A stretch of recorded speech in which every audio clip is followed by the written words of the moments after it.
There is a taste in here that you cannot find in other vegetables. And the more you eat, the more it's become tasty and you keep on, asking for it. What this farmer in Hawaii is talking about is not a vegetable, it's a tree. And while Vicky Domingo says it has an unusual flavor, there's more to this tree than meets the taste buds.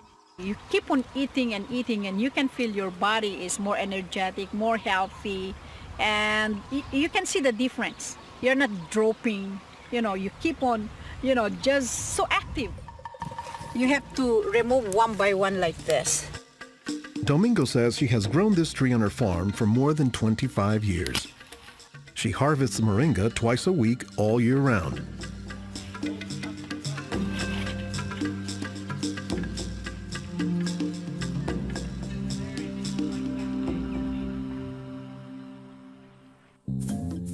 Every week, Domingo sends 1,000 pounds of moringa to the mainland. The rest of it ends up here at a Honolulu farmer's market, where most of her customers have eaten it their entire lives.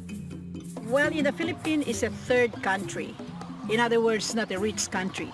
We cannot afford to go to the doctor for medicinal purposes. So we use this in our daily lives so we can have more energy, more vitamins to supplement our daily nutrition in our body. The tree is called moringa, or as the Filipinos call it, marongay. An awful lot of cultures have one or more plants that are kind of markers that people think of themselves when they think of that plant. Dr. Will McClatchy is an ethnobotanist at the University of Hawaii. He studies the ways that humans interact with plants. If you drive around Honolulu here, you'll see a lot of houses have at least one marongay in the yard, maybe a little forest of them, and that's a pretty good indicator that there's a Filipino family there. Jokingly, we say it our Filipino banner, which is our Filipino flag. Once you see this, that means, oh, Filipino stays there. Domingo says there are many nutritional and medicinal uses for moringa. All parts of the tree are usable, from the roots to the stem, to the leaves, to the flowers, and to the pod. The roots, you can use that as a tea. And then the trunk, you can scrape it, squeeze it, get the juice, put in your cut skin, and your skin will heal. Some of this may be folktale, but some cultures have used moringa as a medicinal plant for thousands of years. McClatchy says moringa is worthy of its reputation as a tree with unusual nutritional properties. Thank you. Moringa is one of these trees that is a multi-purpose plant that fulfills such a high percentage of kind of basic needs that when people get used to using it, they really can't see what it's like to live without it. And many cultures don't. Today, moringa is used as a remedy and, in essence, a multivitamin in many of the world's warmest regions. Moringa is used widely in Africa and South Asia, and it's been introduced into South America and Central America, where it's also being used. So, this is not just a plant of a single community. We were just talking this morning with one of the owners of this plantation, and he was telling me how the last time he was here, he had a handful of moringa leaves and that he worked all morning on it and felt great. Dr. Mark Olson is a botanist and a leading expert on moringa. He teaches at Instituto de Biología, Universidad Nacional Autónoma de México in Mexico City. Here, he is visiting a new moringa farm about 2 hours outside the city limits. So they've just planted these here, and soon they'll be nice and big. Olson says that while moringa can grow in places like Mexico or Hawaii, the tree is native to arid subtropical regions, places like Africa and southern India, hot places where moringa has proven its persistence. And this is a plant that really does do extraordinarily well in some of the most difficult areas, in areas that are very hot, areas that are very dry, areas where other things are very difficult to cultivate. Look at the little tuber there. This is one of the reasons it survives so well in dry areas. Also, they're storing lots of water in the wood. So that's one of the reasons this is such a remarkable tree. They don't have particularly deep roots. That's sort of a myth about moringas, that they survive because they have deep roots. No, they're storing water in their roots in their trunk. But moringa, says Olson, does a lot more than just survive, despite the tree's sometimes scraggly appearance. I don't think they're actually the most attractive tree. They're more a tree that you look at and you sort of love the way you love a scruffy friend or a scruffy dog. Because the branches sort of splay here and there, and they get burdened down with huge quantities of fruits on them. And that's actually what makes the tree so remarkable, is that it's such a generous tree. And that's because people have found multiple uses for so much of the tree, including its seeds. They're full of oil. You press the seeds, and then this wonderful aromatic oil comes oozing out, which you can use for cooking, you can use for cosmetics or lubrication or whatever. And the cake, the press cake, the stuff that's left over after pressing the seed, that is what's used for water purification. Water purification, Olson says, is especially useful in developing countries where clean water is hard to come by. But the benefits don't stop there. Some of the things I think are most exciting about moringa is, for example, the high vitamin content. There's a lot of vitamin A in the leaves. And worldwide, that's a problem. A lot of people have problems in development of their eyes because they don't have enough vitamin A. Moringa's vitamin A content, and its content of vitamins in general, has caught the attention of scientists around the world. So I started to read about moringa, and I was absolutely amazed about the richness in nutrients, in many antioxidant compounds, in vitamins. Dr. Monica Marcoux is a pharmacologist who has studied many plants. She has done extensive research on moringa and says it has significant nutritional potency. This subject is one of the topics of her recently published book, Miracle Tree. To me, it was just a natural pathway from my scientific background and my love for trees to writing this exciting book on one of the most exciting and extraordinary trees of our world. Marcoux spends much of her time looking at trees and plants, both as a pharmacologist and as an artist. While Marcoux, the nature photographer, is grabbing shots of plants, Marcoux, the pharmacologist, says she has a bigger concern. We are having an epidemic of cancer and cardiovascular diseases and many other chronic diseases. It's because we basically do not eat what we are supposed to eat. Most of the plants are famous for a particular type of nutrient, like for instance the orange or the lemon is famous for a high content of vitamin C. The spinach, for instance, on the other hand, is famous for its iron content.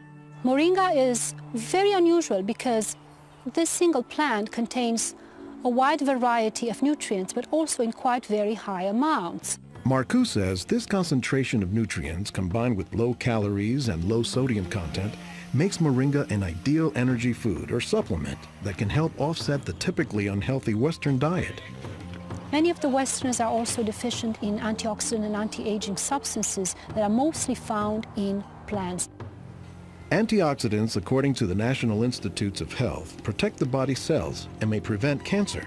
And Marcoux says moringa is a treasure trove of antioxidants that happen to work hand in hand. Antioxidant substances and antioxidant vitamins work together in the body.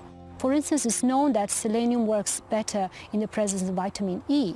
Moringa has high amounts of selenium and has also vitamin E. While many plants contain antioxidants, Dr. McClatchy says that moringa is also high in the nutrients we usually associate with meat. Moringa is well known for being a good source of leafy green vegetable protein.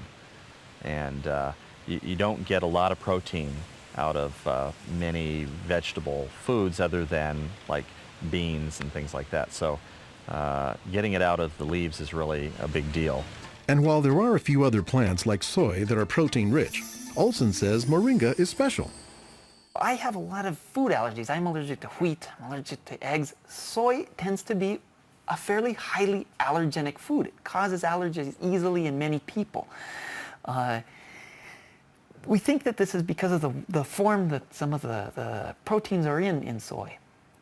They're apparently in a form that's very simple and fairly easy for the body to assimilate in moringa. According to the United States Department of Agriculture, moringa contains 18 of the 20 amino acids, building blocks of proteins that are found in the human body.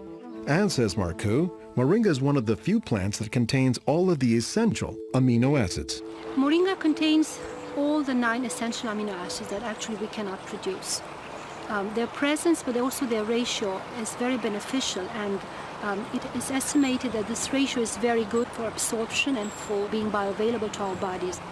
Further research is needed to establish the bioavailability of all of moringa's nutrients.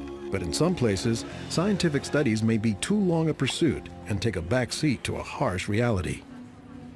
In most of sub-Saharan Africa, any baby has a 20% chance of dying before he reaches the age of 5. In some countries, up to 40%. And even those who survive past the age of 5, up to half or more will suffer from malnourished physical and mental development. C'est des lésions de malnutrition. These are lesions caused by malnutrition around the neck and around the waist. They are dry now, but will become permanent scars. As the former regional representative for Church World Service in Senegal for 16 years, it was Lowell Fugley's mission to help local clinics develop ways to save children at risk to malnutrition. Having been born myself into a middle-class American family, I thought it was just by chance that I was born in these conditions and not in the condition of a poor African family in the bush of Africa and living a malnourished life. And so I have a certain obligation to share what I received. In his quest to combat malnutrition, Fugley came across moringa in the late 1990s. It contains more vitamins and minerals in various combinations than you find in any other possible vegetable. And I thought to myself, if this source of nutrition could be made available at the village level, then this could be a very effective tool in preventing malnutrition. What Fugley says he didn't know at the time was that the Senegalese people were already familiar with moringa. It was only through a Peace Corps volunteer working in forestry who told me that, oh, moringa is already growing in Senegal. Not only was it growing, the people had been using it for generations, only they didn't refer to it as moringa. They called it nebedai, which Fugley suspects comes from the English words never die, after the tree's resilience. I ask any Senegalese, do you know the nebedai tree? Oh, yes, my mother makes a sauce from the leaves of this tree. We call it mboum. Every Senegalese knew this tree. The problem, says Fugley, was that it was prepared and used in ways that diminish moringa's nutritive contents.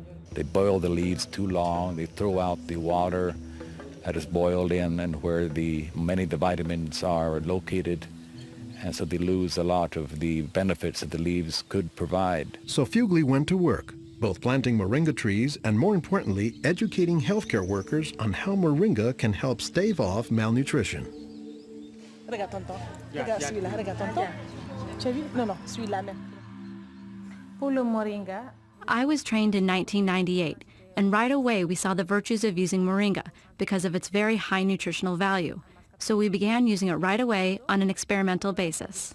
Après la formation, con le moringa. Healthcare workers learned to grow their own moringa trees, dry the leaves, and pound them into powder, maintaining all the nutrients. Nursing mothers were taught to add a spoonful of moringa to their food morning, day, and night to increase their milk production. They were also told to add moringa to all of their family's meals. When we introduced this tree in Senegal, or uses of the tree and different ways of using it, the reactions of the people there was that, well, this is our tree. You know, you're just adding on what we know already. As people changed their habits, Fugley says the results were clear, especially among children.